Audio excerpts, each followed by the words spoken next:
ദൈവതിരുനാമത്തിന് മഹത്വമുണ്ടാകട്ടെ. CSI മാങ്കുളം ഇടവകയുടെ നോമ്പുകാല ധ്യാന ചിന്തകളിലേക്ക് ഏവരെയും സ്നേഹത്തോടും ആദരവോടും കൂടെ ഞാൻ സ്വാഗതം ചെയ്യുന്നു. ഒരു ഹോശന്ന ഞായറാഴ്ച കൂടെ ആഗതമായിരിക്കുന്നു. യേശു കർത്താവ് തൻ്റെ ശിഷ്യഗണങ്ങളുമായി യെരുശലേമിലേക്ക് നടത്തിയതായ ജൈത്രയാത്രയുടെ ഓർമ്മയ്ക്കായിട്ടാണ് നാം ഹോശന്ന ഞായർ ആചരിക്കുന്നത്. ഹോശന്ന ഞായറിൻ്റെ പ്രത്യേകതകൾ നമുക്കെല്ലാവർക്കും അറിവുള്ളതാണല്ലോ. ഹോശന്ന എന്നതിൻ്റെ അർത്ഥം ഞങ്ങളെ ഇപ്പോൾ രക്ഷിക്കണമേ എന്നുള്ളതാണ്. റോമ ഗവൺമെൻറ്റിൻ്റെ അടിച്ചമർത്തലുകളും അതോടൊപ്പം തന്നെ കഷ്ടതകളുടെ പ്രയാസങ്ങളുടെ അനുഭവങ്ങളിലായിരുന്ന ജനത ഒരു രക്ഷകനെ കാത്തിരിക്കുകയും യേശു കർത്താവിനെ ആ രക്ഷകനായിട്ട് അവർ മനസ്സിലാക്കുകയും അങ്ങനെ രാജാവ് എന്ന പദവി ഈ യേശു കർത്താവിന് നൽകുകയും ചെയ്യുന്നുണ്ട്.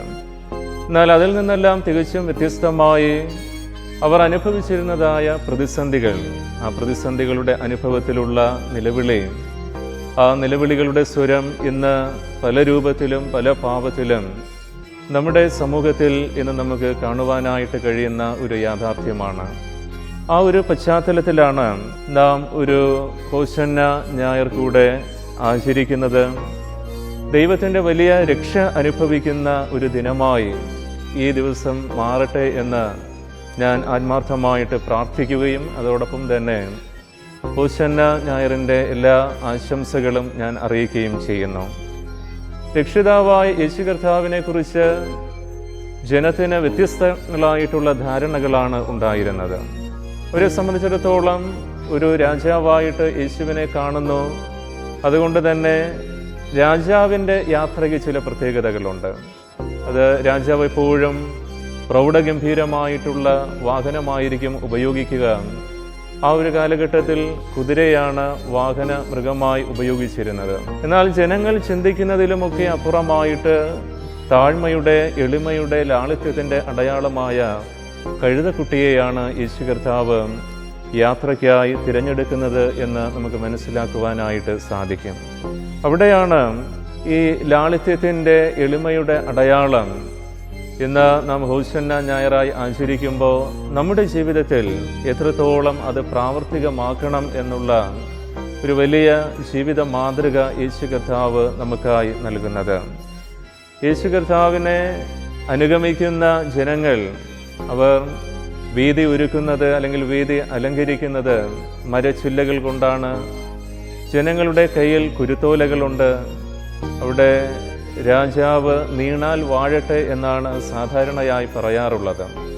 എന്നാൽ അതിൽ നിന്ന് വ്യത്യസ്തമായി ഹോശന്ന ഹോശന്ന, ഞങ്ങളെ ഇപ്പോൾ രക്ഷിക്കുക എന്ന ആ ഒരു ആരവമാണ് എങ്ങും കേൾക്കുവാനായിട്ട് കഴിഞ്ഞത്. കർത്താവിൻ്റെ മഹത്വപ്രവേശനത്തിൻ്റെ ചില പാഠങ്ങൾ നമ്മുടെ ജീവിതത്തിൽ നാം സ്വീകരിക്കേണ്ടുന്നത് ആവശ്യമാണ്. ഒന്നാമതായി നാം ചിന്തിക്കുന്നത് ഹോശന്ന അസാമാന്യമായിട്ടുള്ള ആത്മധൈര്യം നാം ആർജിക്കേണ്ടുന്ന ഒരു ദിവസമാണ് ഈ ഹോശന്ന. അസാമാന്യമായിട്ടുള്ള ആത്മധൈര്യം നാം ആർജിക്കേണ്ടുന്ന ദിവസം. യേശു കർത്താവിൻ്റെ ആത്മധൈര്യം അത് എത്രത്തോളം വിശാലമായിരുന്നു എന്ന് നമുക്ക് മനസ്സിലാക്കുവാനായിട്ട് കഴിയുന്നത് ആ ഒരു ചുറ്റുപാടിൽ യഹൂദന്മാരെ സംബന്ധിച്ചിടത്തോളം യേശു കർത്താവിനെ എങ്ങനെയും ഇല്ലായ്മ ചെയ്യണമെന്നുള്ളൊരു ചിന്ത അവർക്കുണ്ടായിരുന്നു. അങ്ങനെ യേശു കർത്താവിനെ ശത്രുവായിട്ട് കണ്ട ഒരു അനുഭവത്തിൽ ആണ്, ആ ഒരു പശ്ചാത്തലത്തിലാണ് യേശു കർത്താവ് യെരുശലേമിലേക്ക് പ്രയാണം ചെയ്യുന്നത്. കർത്താവിനോടൊപ്പം ഉണ്ടായിരുന്നത് വലിയ VIP-കളൊന്നും ഉണ്ടായിരുന്നില്ല. സാധാരണക്കാരായിട്ടുള്ള ജനങ്ങൾ. അവർ യെരുശലേമിൽ കർത്താവിനെ ആരാധിക്കുന്നതിനും അതോടൊപ്പം തന്നെ പെരുന്നാളിന് പങ്കെടുക്കുവാനും കൂടി വന്നവരായിരുന്നു. അപ്പോൾ ആവേശത്തോടുകൂടെ ജയ് വിളിക്കുവാനായിട്ട് കുറച്ചു പേർ യേശുവിനോടൊപ്പം ഉണ്ടായിരുന്നു. എങ്കിലും അധികം ആൾക്കാരും ഈ യേശുവിനെ ശത്രുവായിട്ട് കണ്ട ഒരു അനുഭവം, ആ ഒരു പശ്ചാത്തലം നമുക്ക് ഏവർക്കും അറിവുള്ളതാണല്ലോ. എന്നാൽ അതിനെല്ലാം അതിജീവിച്ച് യാതൊരു വിധമായ കൂസലുമില്ലാതെ അസാമാന്യമായിട്ടുള്ള ഒരു ധൈര്യത്തോടുകൂടെ യേശു യെരുശലേമിലേക്ക് പ്രവേശിക്കുന്നുണ്ട്. മാത്രവുമല്ല, ആ ഒരു ആത്മധൈര്യം നമുക്ക് കാണുവാനായിട്ട് കഴിയുന്നത് പിതാവ് തന്നിൽ ഏൽപ്പിച്ചതായിട്ടുള്ള ഒരു വലിയ ഉത്തരവാദിത്വമുണ്ട്. ആ ഉത്തരവാദിത്വവും നിർവഹിക്കുന്നതിന് വേണ്ടി വളരെ ശക്തമായി തീരുമാനമെടുത്ത് മുന്നോട്ട് പോകുന്ന യേശു കർത്താവിനെ നമുക്ക് കാണുവാനായി കഴിയുന്നു. സമൂഹത്തിൽ ഇന്ന് പലതരത്തിലുള്ള നിരാശകളുടെ അനുഭവങ്ങളുണ്ട്, പലതരത്തിലുള്ള വേദനകൾ നിറഞ്ഞ അനുഭവങ്ങളുണ്ട്. അവിടെയെല്ലാം ജീവിതത്തിൽ പരാജയങ്ങൾ സംഭവിക്കുമ്പോൾ അത് അവിടെ നിന്ന് ഒളിച്ചോടുന്നത് ഒന്നിൻ്റെയും പരിഹാരമല്ല. മറിച്ച് അസാമാന്യമായിട്ടുള്ള ആത്മധൈര്യത്തോടെ അതിനെ നേരിടുവാനായിട്ട് നാം തയ്യാറാകുമ്പോഴാണ് നിശ്ചയമായും ജീവിതത്തിൽ നമുക്ക് ഒരുപടി കൂടെ മുന്നോട്ട് പോകുവാനായി കഴിയുന്നത്. അപ്പോൾ മാത്രമാണ് ഹോശന്ന അർത്ഥവത്തായിട്ട് നമ്മുടെ ജീവിതങ്ങളിൽ മാറുന്നത്. അവിടെ യേശുവിൻ്റെ ജീവിതം നാം മനസ്സിലാക്കുമ്പോൾ ഈ അസാമാന്യമായിട്ടുള്ള ഒരു ധൈര്യം പ്രകടിപ്പിക്കുന്നത് യേശു കർത്താവ് തൻ്റെ ആ ഒരു വലിയ ജീവിത മാതൃക നമുക്ക് ഏവർക്കും നൽകുന്നതിന് വേണ്ടി കൂടെയാണ്.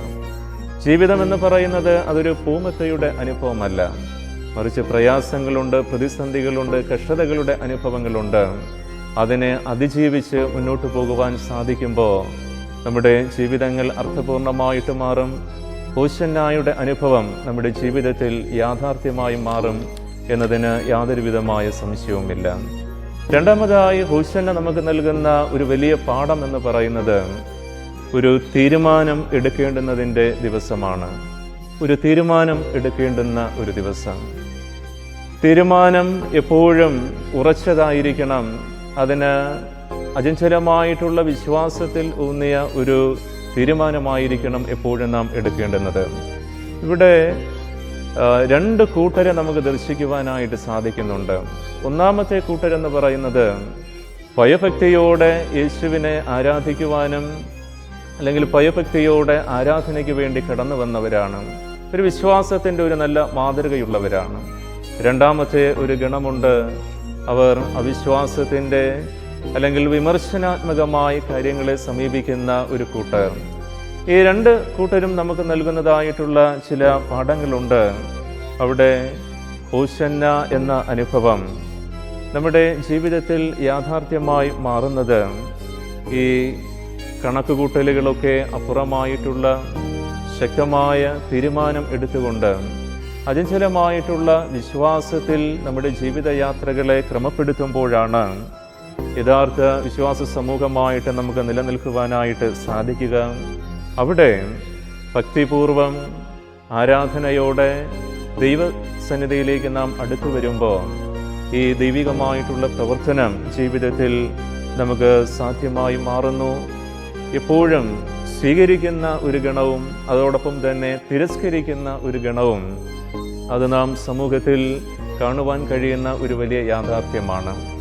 എങ്കിലും അത്തരത്തിലുള്ള ജീവിത അനുഭവങ്ങളുണ്ട് എന്ന യാഥാർത്ഥ്യം മനസ്സിലാക്കി അവിടെ യേശു കർത്താവിനെ പോലെ ഉറച്ച തീരുമാനത്തോടുകൂടെ മുന്നോട്ട് പോകുന്നതിനും യേശുവിനോടൊപ്പം ചേർന്ന് നിന്ന വ്യക്തിജീവിതങ്ങളെ നാം പരിശോധിക്കുമ്പോൾ അവരും ഉറച്ച തീരുമാനത്തോടുകൂടെ ആയിരുന്നു.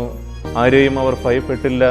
പരാജയപ്പെട്ടു പോകുമോ എന്നുള്ള ചിന്ത അവരുടെ ജീവിതത്തിൽ ഉണ്ടായിരുന്നില്ല എന്ന് നമുക്ക് മനസ്സിലാക്കുവാനായിട്ട് സാധിക്കും. ക്രിസ്തുനാഥൻ നമ്മെ പഠിപ്പിക്കുന്നതായിട്ടുള്ള ഈ സത്യങ്ങൾ അത് താഴ്മയുടെ എളിമയുടെ അനുഭവത്തിലൂടെ എല്ലാ പ്രതിസന്ധികളെയും അതിജീവിക്കുവാനായിട്ട് സാധിക്കും എന്നുള്ളതാണ്. ഇത് നാം സമൂഹത്തിൽ നോക്കുമ്പോൾ തിന്മ പ്രവർത്തനങ്ങൾ വർദ്ധിക്കുന്നതിൻ്റെ മുഖ്യമായിട്ടുള്ള ഒരു കാരണം താൻ ബലഹീനനാണ് എന്നുള്ളൊരു ചിന്തയിൽ നിന്ന് അല്ലെങ്കിൽ ഒരു അപകർഷത ബോധത്തിൽ നിന്നും രൂപപ്പെടുന്ന ഒരു അനുഭവമാണ്. തൽഫലമായി ഈ ബലഹീനത എന്ന് പറയുന്നത് അല്ലെങ്കിൽ താഴ്മ ധരിക്കുന്നത് അത് എൻ്റെ പരാജയമാണ് എന്നല്ല, മറിച്ച് അത് ബലത്തിൻ്റെ ഒരു അനുഭവമാണ്, അതിലൂടെ വിജയം സാധ്യമാണ് എന്ന ഒരു ശ്രേഷ്ഠകരമായ അനുഭവം യേശു കർത്താവ് നമുക്ക് പകർന്നു നൽകുന്നുണ്ട്. എല്ലാറ്റിനെയും തന്നോട് എതിർക്കുന്ന അല്ലെങ്കിൽ തന്നെ പരിഹസിക്കുന്ന എല്ലാവരെയും നശിപ്പിക്കുക എന്നുള്ള ഒരു അനുഭവം അത് വാർത്താമാധ്യമങ്ങളിലൂടെ ഒക്കെ നാം കണ്ട് മനസ്സിലാക്കുന്നതാണ്. തന്നോട് ആരെങ്കിലും എന്തെങ്കിലും തെറ്റ് ചെയ്തു കഴിഞ്ഞാൽ അവരെ മൊത്തത്തിൽ ഇല്ലായ്മ ചെയ്യുന്ന ഒരു അനുഭവം. അതോടൊപ്പം തന്നെ തിന്മകളുടെ അനുഭവങ്ങളിൽ അതിനെ അതിജീവിക്കുവാനായിട്ട് സാധിക്കാതെ ലഹരി പോലെയുള്ള മാരകമായിട്ടുള്ള വസ്തുക്കളുടെ ഉപയോഗങ്ങൾ ഇങ്ങനെ വർദ്ധിച്ചു വരുമ്പോൾ അവിടെ നിന്ന് മാറുവാൻ തക്കവണ്ണം ഒരു അസാമാന്യമായിട്ടുള്ള ആത്മധൈര്യവും അതോടൊപ്പം തന്നെ ഉറച്ച ഒരു തീരുമാനവും ഇന്ന് സമൂഹത്തിൽ എടുക്കേണ്ടുന്നത് ആവശ്യമാണ്. പ്രത്യേകിച്ച് വിശ്വാസ സമൂഹം അത് മനസ്സിലാക്കി മുന്നോട്ട് പോകേണ്ടുന്നത് ആവശ്യമാണ്. ഈ താഴ്മയുടെ അനുഭവം നാം ചിന്തിക്കുമ്പോൾ ജോൺ ബെനിയൻ എന്ന ചിന്തകൻ ഇപ്രകാരം അഭിപ്രായപ്പെടുകയുണ്ടായി. താഴെ നിൽക്കുന്ന ഒരു മനുഷ്യനെ സംബന്ധിച്ചിടത്തോളം അവനൊരിക്കലും വീണു പോകില്ല എന്ന ഒരു അനുഭവമുണ്ട്. അവന് ദൈവം വഴി നടത്തും എന്ന ഒരു യാഥാർത്ഥ്യത്തെക്കുറിച്ച് അദ്ദേഹം ഓർമ്മപ്പെടുത്തുന്നുണ്ട്. പ്രസിദ്ധനായിട്ടുള്ള ഒരു തത്വചിന്തകനാണ് ചൈനീസ് തത്വചിന്തകനായിട്ടുള്ള ലാവോസ്. അദ്ദേഹത്തിൻ്റെ അഭിപ്രായം ഇപ്രകാരമാണ്: എല്ലാ നദികളും സമുദ്രത്തിലേക്കാണ് ഒഴുകി ചേരുന്നത്. കാരണം നദികളേക്കാൾ താഴ്ന്ന ഒരു അനുഭവത്തിലാണ് സമുദ്രം നിലകൊള്ളുന്നത്. അപ്പോൾ അത് ബലഹീനതയുടെ അനുഭവമല്ല, നിശ്ചയമായും അതിലൂടെ ഒരു വിജയത്തിൻ്റെ അനുഭവമുണ്ട് എന്ന യാഥാർത്ഥ്യമാണ് യേശു കർത്താവിൻ്റെ ആ ഒരു വലിയ ശുശ്രൂഷയിലൂടെ, ജീവിത മാതൃകയിലൂടെ, ഈ യെരുശലേമിലേക്കുള്ള ജൈത്രയാത്രയിലൂടെ നമ്മെ പഠിപ്പിക്കുന്നതായിട്ടുള്ള വലിയ സത്യം. അതുകൊണ്ട് ഈ ഹോശന്ന ദിനത്തിൽ നമുക്കും തീരുമാനമെടുക്കാം. അതോടൊപ്പം തന്നെ ദൈവകൃപയിൽ ആശ്രയിച്ചുകൊണ്ട് പ്രതിസന്ധികളെ അതിജീവിക്കുവാൻ അസാമാന്യ ആത്മധൈര്യം ഉള്ളവരായി, അതോടൊപ്പം തന്നെ ഉറച്ച തീരുമാനങ്ങളോടെ യേശു കർത്താവ് പകർന്നു നൽകിയ താഴ്മ ധരിച്ചുകൊണ്ട് ജീവിതയാത്ര ക്രമപ്പെടുത്തുവാൻ തക്കവണ്ണം സർവശക്തനായിരിക്കുന്ന ദൈവം കൃപ ചെയ്യട്ടെ എന്ന് പ്രാർത്ഥിച്ചുകൊണ്ട് ഞാൻ എൻ്റെ വാക്കുകൾക്ക് വിരാമം കുറിക്കുന്നു. ദൈവം നമ്മെല്ലാവരെയും സമൃദ്ധമായി അനുഗ്രഹിക്കട്ടെ. ആമേൻ.